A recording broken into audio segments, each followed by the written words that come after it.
27岁生日，周艳丽送了我一件极致奢华的礼服，带我出席商业酒会。我心疼她胃不好，主动将一杯接一杯浓烈辛辣的酒灌进喉咙里。意识模糊之际，徐婉柔闯了进来。阿里，外面打雷了，我害怕。周艳丽摸了摸她的头，把她抱在怀里。乖，我带你回家。周总豪气，为了美人连生意都不谈了，哈哈哈哈。他淡淡地看了我一眼，然后毫不留情地甩开我的手。不是留了一个吗？随便你们怎么玩。大家好，开始今天的分享之前，希望你能给人间烟火点个订阅，我将会分享更多优质的内容。周总，夫人这么漂亮，现在才带出来，藏得够深啊。听到这话，我低下头，偷偷红了脸。结婚这么久以来，这是周艳丽第一次带着我出席这种场合。5年了，她终于想通了。度数极高的酒，一杯接着一杯，递到周艳丽面前。我不懂生意场上的规矩，但知道她胃不好，只要我多喝一杯，她就能少喝一杯。嫂子好酒量，再来一杯。意识渐渐变得模糊，我靠在周艳丽身上，抬眼是她冷峻的面容。阿里，包厢的门被推开，看到来人的时候，我浑身血液瞬间变凉。对不起，外面打雷了，我害怕，不敢一个人睡，才让司机带我过来找你。你怪我吧？徐婉柔嘴里说着道歉的话，脸上却满是羞怯和娇憨，哪里像做错事的样子。今天是伯母的忌日，我好想她，你陪我去看看她好不好？周艳丽将她搂在怀里，摸了摸她的头。乖，我带你回家。说完，一把将她公主抱起，转身往外走。周总艳福不浅啊，为了美人连生意都不谈了，哈哈哈哈。周艳丽这才看了我一眼，不是留了一个吗？随便你们怎么玩。我被她大力甩在地上，想站起来跟着，但是酒精上头，根本做不到。一只肥胖的手趁机将我拉了回去。小娘子，哪里跑啊？周艳丽都不要你了，跟着哥哥我，不比跟他差。背上传来一片油腻湿滑的触感，我恶心的直吐。放开我，滚，都给我滚！眼泪肆无忌惮地滑落脸庞，我疯狂地挣扎着，但怎么也拍不完胸前的一双双手。前所未有的绝望感彻底将我淹没。臭娘们，给脸不要脸，这下看你往哪躲！一个肥头大耳的老男人压在我身上，在我脸上狠狠扇了几巴掌，接着满口黄牙朝着我亲了过来。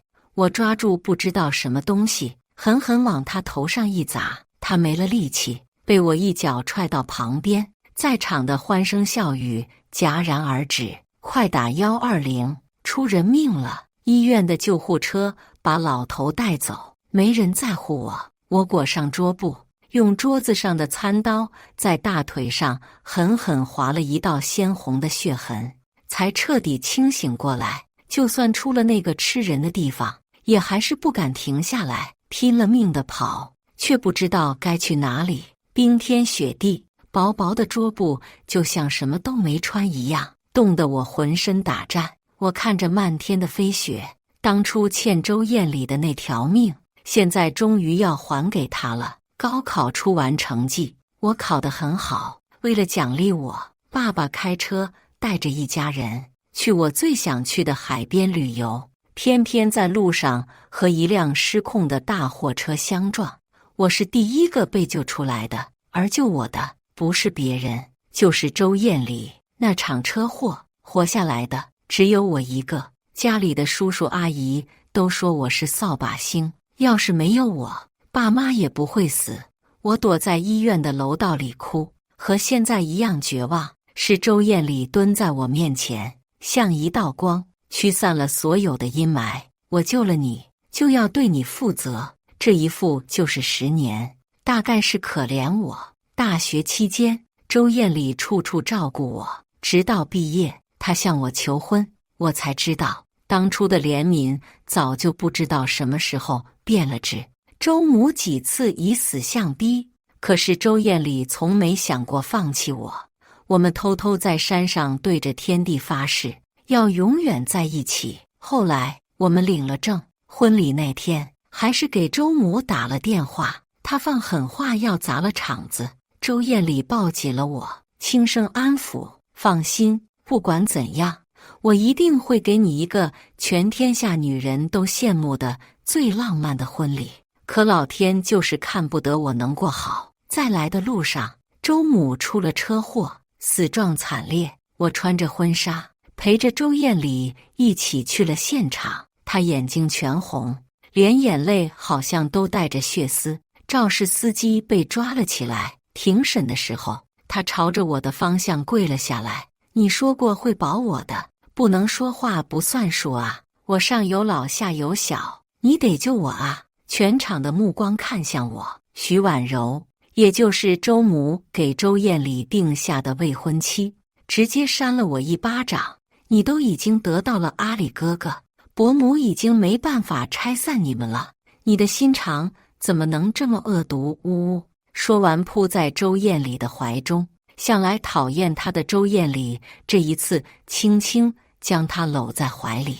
我愣愣地望向她：你也不相信我？她什么也没说，满是恨意和厌恶的眼神回答了一切。不是我，我真的没有。这么多人，他怎么就偏偏只认你？是你通知的伯母，是你这个杀人犯！众目睽睽下，有那么一刻，我都要怀疑自己真的就是杀人凶手。证据不足，我没被判罪。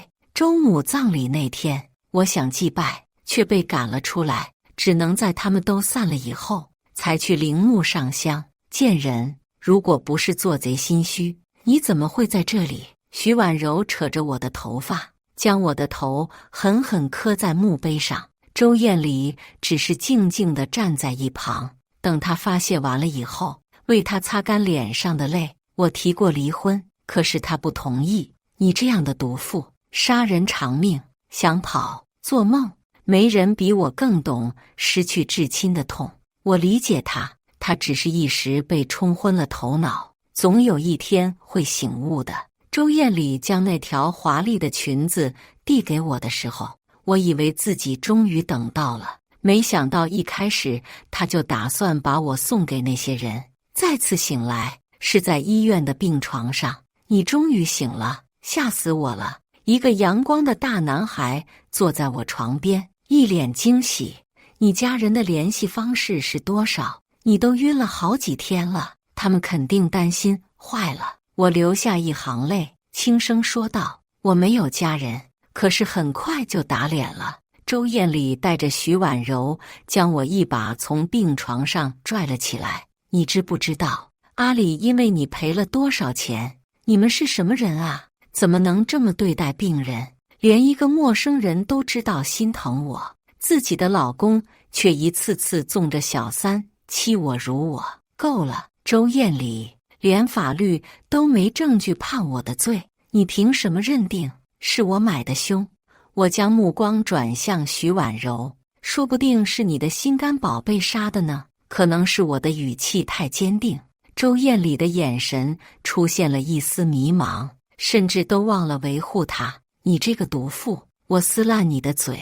因为周艳丽，我忍了徐婉柔整整5年，现在该还的我早就还清了。在她碰到我之前，我就拿起了床头柜上的水杯，刚倒没多久的热水烫得她吱哇乱叫。周艳丽一把抓住我的手，给柔柔道歉。徐婉柔躲在她怀里，得意地看着我。见我不说话，她手上的力气又加重了，手腕像是要断了一样。以前，即便手指不小心被划了一下，周艳丽也会心疼的要带我去医院。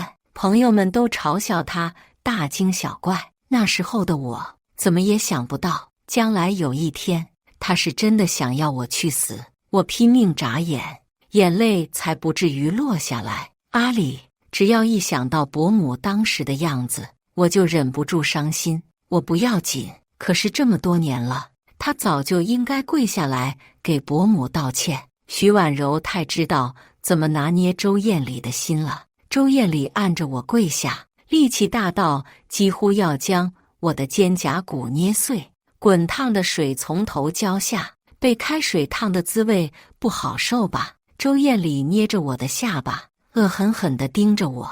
我妈当初比你痛100倍、1000倍，我最后悔的就是救了你。眼前的他和几年前在婚礼上念着誓词的他渐渐重合。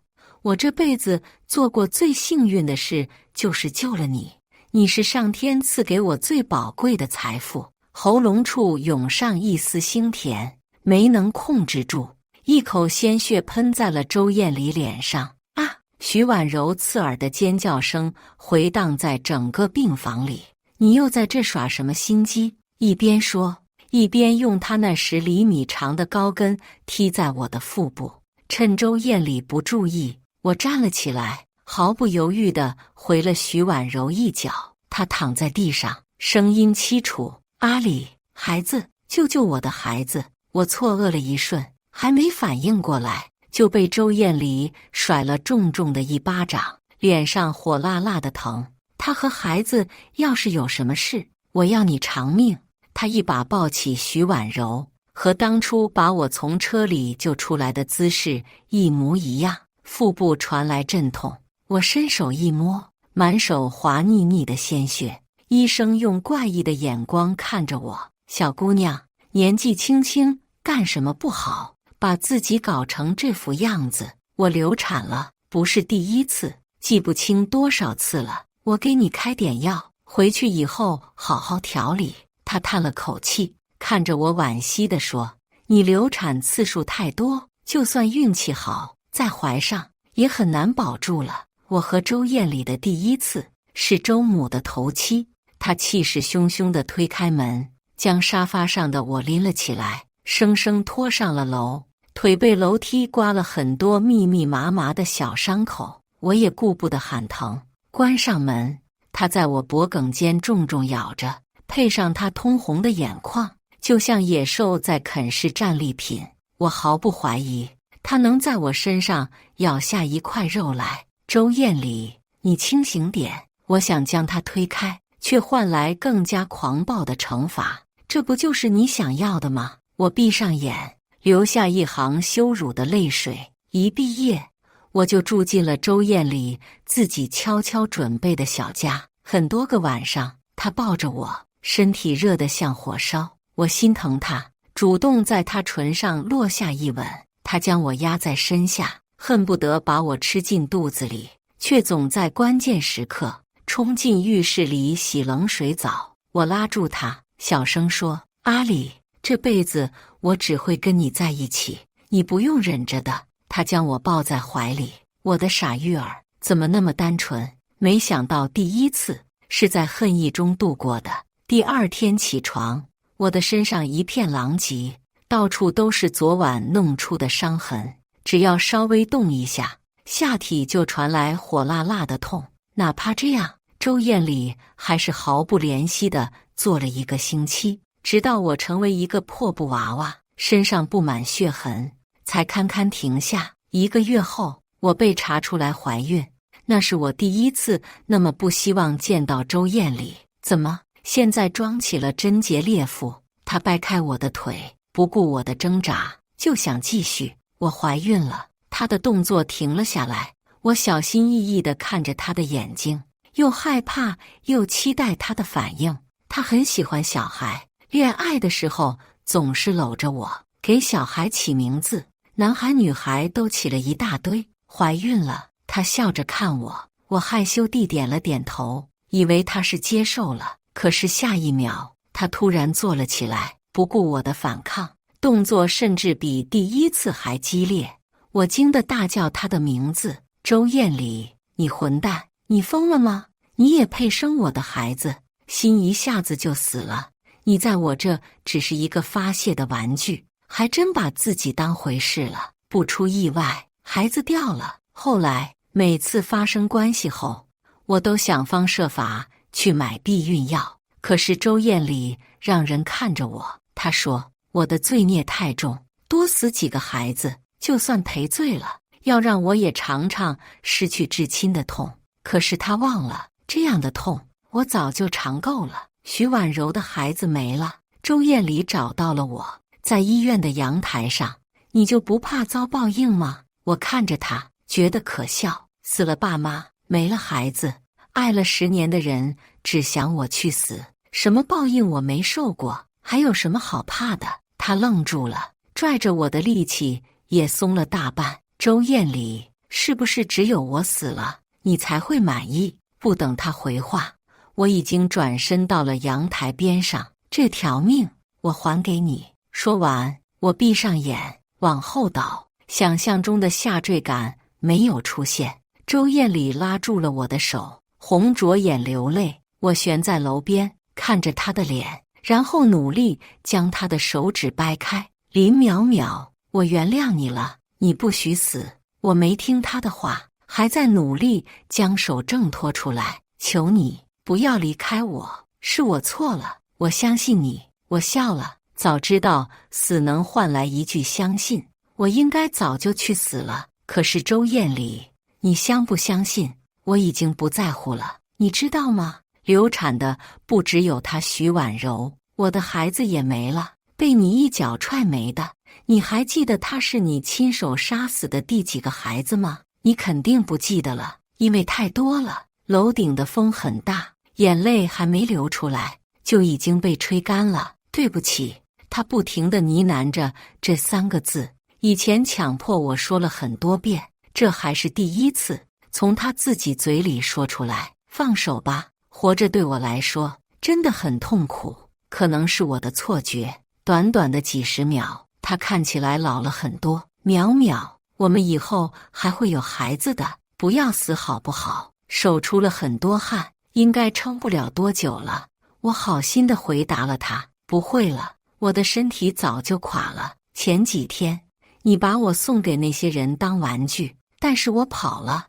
你那个时候在忙着安慰徐婉柔不要怕打雷，应该不知道，后来雪下得特别大，我的衣服都被那些人撕烂了，只能裹着一张桌布。如果不是遇到那个男孩救了我，我可能早就被冻死了。我每说一句，周艳丽眼中的痛就更深一分。对不起，我也被你逼着说了很多次对不起，可是你一次也没原谅过我，所以你该知道，现在我也同样不会原谅你，永远都不。说完这句，我掰开了他的手，自然下落，只听见他凄厉地喊着我的名字。可惜我看不见真相大白的那一天了。周艳丽拖延得太久，医院只有6层，旁边就是消防站，我没死成。淼淼，你醒了。周艳丽胡子拉碴，看起来很狼狈，我的手被她拽得紧紧的，生怕我跑了一样。你可以不要出现在我面前吗？我觉得恶心。她不知所措地站了起来，走也不是，留也不是。那你好好休息，我就在门外守着你。周艳丽给我请的是最权威的医生，身上大大小小的伤很快都被治好了，只有不能怀孕这件事，她最想治好，却是唯一一个治不好的。她的确去查了当年的细节，但是司机早就被枪决了，根本找不到人。徐婉柔还是拿周母的死想博取同情。阿里，你忘了吗？他杀了伯母，也杀了我的孩子。杀人本来就该偿命的。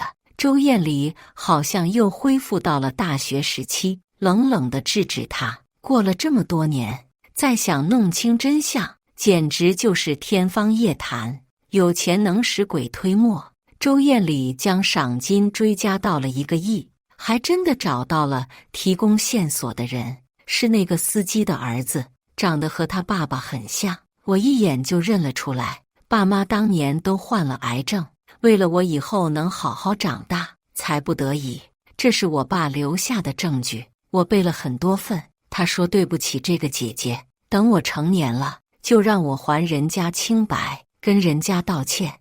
我还有几个月才成年，一直都关注着你们的动向，本来打算过段时间再来的，从头到尾，他始终不敢看我的眼神。我不要钱，当初那个人给爸爸的钱都被家里人分完了。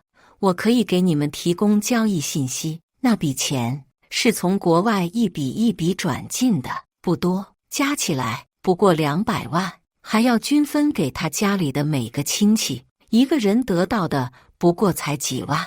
周艳丽让人查了账户，早就销户了，不过顺藤摸瓜找到了账户持有人，我不认识，徐婉柔却认识，像当年只认我一样。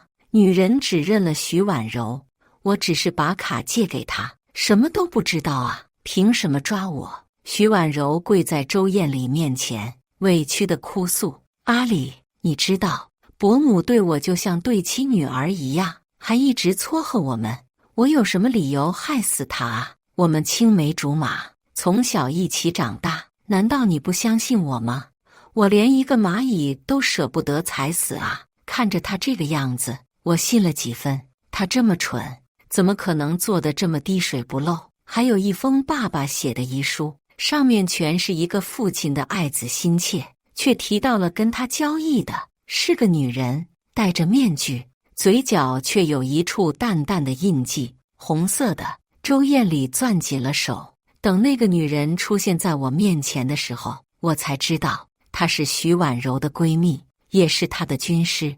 他也不过是把徐婉柔当枪使，就算今天没有这个悬赏，等我死了，徐婉柔嫁给周艳丽后，他也还是会出来指认他喜欢周艳丽，比我还久得多。真相大白了，我却没有一丝开心。为了一个周艳丽，牺牲了那么多人，人心果然是这个世界上最可怕的东西。他们跪在周艳丽的脚边，祈求他看在家里人的面子上，不要让他们进监狱。可是周艳丽的无情，我早就感受过了。淼淼，周艳丽带我回了曾经她求婚的地方，布置了和当时一模一样的场景，到处都是我最爱的黄玫瑰。从前，在这个地方，你答应嫁给我，现在她哽咽了，然后小心翼翼地开口。可不可以给我一个弥补的机会？我们重新开始。话是一样的话，人却不是当时的人。你觉得有意义吗？他愣住了，想说什么，又什么都说不出来。我看了眼他的裤子，轻声开口：周艳丽，你好脏。我接受不了，他被雷劈了一样，脸色变了又变。为了恶心我，他当着我的面肆意缠吻徐婉柔，在我们的婚床上和他翻云覆雨，还让人把我压在门外，像太监一样听着他们暧昧的动静。那天不欢而散之后，再次见到周艳丽，她撸起袖子让我看她身上的痕迹，全身像被搓掉一层皮。我碰了一下，她疼得撕了一口凉气。不满意的话，我可以继续洗，只要你能原谅我。我退了一步，不管你怎么洗，我都记得你们是怎么在我面前缠绵的，真的很恶心。他离开时的背影，落寞又绝望，我却觉得不及无数个日夜。我在家等他回来的1/1000，他还是不肯放弃，什么手段都用过了。我跟他上的是同一个大学，他大4的时候，我才大1。为了照顾我，他放弃了国外深造的机会。周家的人都骂我是个狐狸精，其实周艳丽是个很善良的人，不然也不会救下我。他说他爱我，如果真的爱，就不会怀疑我。比起爱，我更觉得这只是他的愧疚心在作祟罢了。那个饭桌上对我动过手的人，碰过我的部位，都被砍了。好几个人都变成了太监，他们来求我，让周艳丽放过自己的家业。周艳丽含情脉脉地看着我，好像只要我一开口，她什么都会答应。不是你把我丢给他们的吗？所有人都没了声，目光聚集在周艳丽身上，人都散完了，周艳丽还是站在那里。淼淼，你跟我说，我该怎么弥补你好不好？她眼里闪着泪光。我早就已经说过，你不出现就是对我最大的弥补。他走了，这次很久没有出现。我国外留学的申请下来了，听说周艳丽辞掉了周氏集团总裁的职务，把自己真的变成了个太监。淼淼，熟悉的声音，以前我期待了无数次，但这次没有回头。我总是能在各个角落看见周艳丽的身影，只是在察觉到我的目光后，她很快就消失了。国外很乱，我一个女生很容易被盯上，尽管我在小心，还是遇到了抢劫。本以为只要把钱都给他们，就能安全脱身，可是他们摸上我脸的那刻，我就知道今天走不了了。我一步步后退，周艳丽突然窜了出来，把我护在身后。大学的时候，我不想总是靠她，怕欠的太多，以后就还不清了，所以总是出去做兼职。有一次回来晚了，也是这样被堵在路上，像现在一样。周艳丽突然出现，挡在我面前。那次她受了很重的伤，歹徒带了刀刺进了她的胳膊，鲜血不停地淌。她还笑着看我，你没事就好。现在比当时的情况严重多了。他们掏出了枪，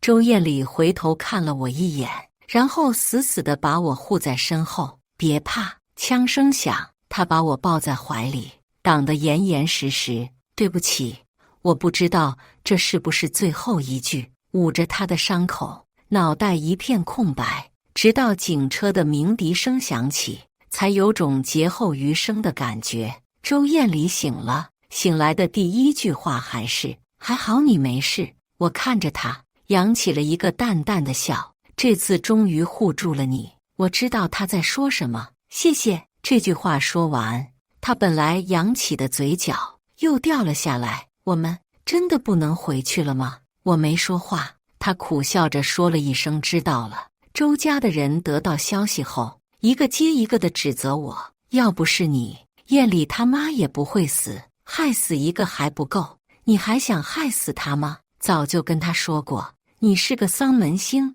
他就是不听。相似度极高的场景再次重演，楼道里，周艳丽出现在我面前，朝我伸手的样子又出现在脑海里。但是这一次，我不会再将手放上去。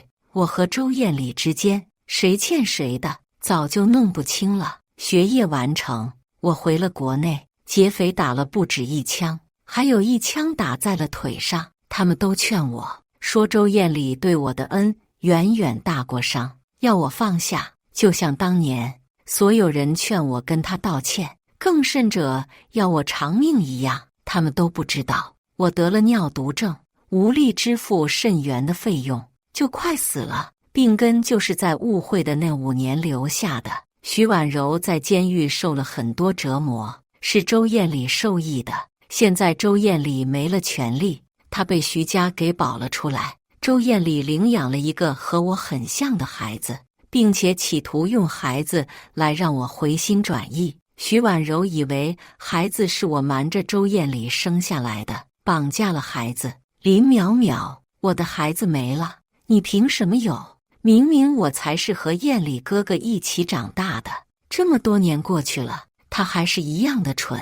很快警察就找到了我们，我替孩子挨了一刀，但是他胆子小，伤口不算深。周艳丽知道了我尿毒症的事，在这个世界上，我早就没了在乎的人，所以一直没去做透析。医生通知去换肾源的时候，我拒绝了。可是经不住孩子的恳求，我猜也是周艳丽教他的，我还是去了。刚做完手术，身体还很虚弱，没有能力照顾孩子，想着把他送回去给周艳丽，却得到周艳丽死了的消息。我以为又是让我原谅他的手段，直到看到那封信。对不起淼淼，我也不知道为什么那个时候会误会你，但是请你相信，我是真的爱你，爱了很久很久。我没办法为自己曾经做过的事辩解，以前发誓要让你永远不受伤害，没想到伤你最深的是我自己。原谅我自作主张，我最后悔的事就是害死我们的孩子。人没办法死而复生，我做的孽也不知道在下面他们会不会认我这个爸爸。以后我不在了，你要好好照顾自己，我会和岳父岳母还有我们的孩子一起护着你，我爱你。看完信，眼泪滴在孩子的脸颊上。妈妈，你怎么哭了？爸爸什么时候回来啊？我都好久没见到他了。我摸了摸他的头，像当初骗自己一样骗了他。爸爸去了一个很远很远的地方，很久才能回来。以上就是今天分享的故事。大家有什么想说的、想吐槽的，欢迎在下方评论交流。也更希望能给人间烟火点个订阅，我将会分享更多优质的故事内容。